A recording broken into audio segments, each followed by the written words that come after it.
இவருடைய ஆட்சி சட்டம் ஒழுங்கு கெட்டுவிட்டது என்று இன்றைக்கு பேசுகிறார்.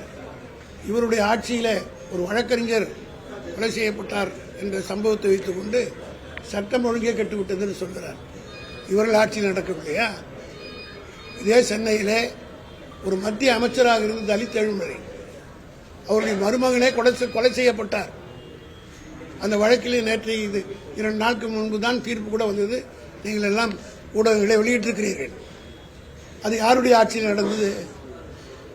ஆக தனிப்பட்ட கொலைகள் நடப்பதற்கும் சட்டம் ஒழுங்குக்கும் சம்மதமில்லை என்பதை முதலமைச்சராக இருந்தவர் எடப்பாடி புரிந்து கொள்ள வேண்டும்.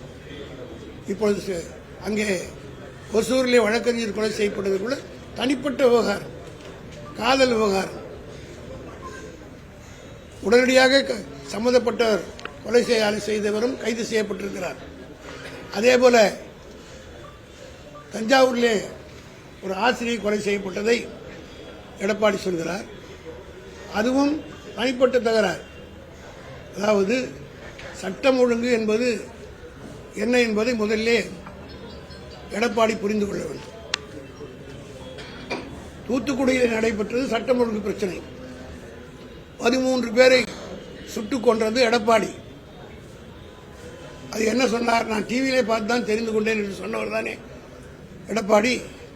அதே போல இவருடைய தலைவி இதய தெய்வம் என்று சொல்கிறார்கள். அம்மா அம்மா என்று மூச்சுக்கு 32 தடவை சொல்லுகிற இவருடைய அம்மா கடைசி காலத்தில் வாழ்ந்தது கொடைநாட்டில் தான்.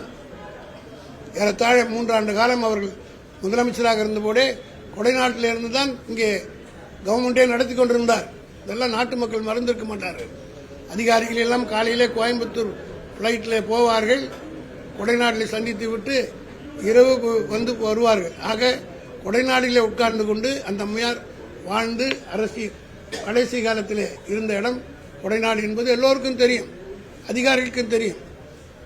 கொடைநாட்டில் இருந்து கோட்டை இயக்கிக் கொண்டிருந்தவர் தான் அன்றைய முதலமைச்சர், அதிமுக முதலமைச்சர் ஜெயலலிதா அவர்கள். அந்த அம்மையார் வாழ்ந்த கொடைநாட்டு வீட்டையே எடப்பாடி முதலமைச்சராக இருக்கிற போது காப்பாற்ற முடிந்ததா? அங்கே காவலாளியாக இருந்த ஓம் பகதூர் என்பவர் கொலை செய்யப்பட்டார். 5 கொலைகள் அங்கே நடந்திருக்கிறது. அது தொடர்பாக பல கோடி ரூபாய் கொள்ளையடித்துக் கொண்டு போனார்கள் என்று எல்லாம் நடைபெற்றது இவருடைய ஆட்சியில். அதெல்லாம் சட்டம் ஒழுங்குக்கு கெட்டதற்கு ஒரு அடையாளமே தவிர ஸ்டே இந்த மாதிரி தனிப்பட்ட முறையில் நடப்பதெல்லாம் சட்டம் ஒழுங்கு என்று பேசுவது எந்த வகையிலும் நியாயமல்ல.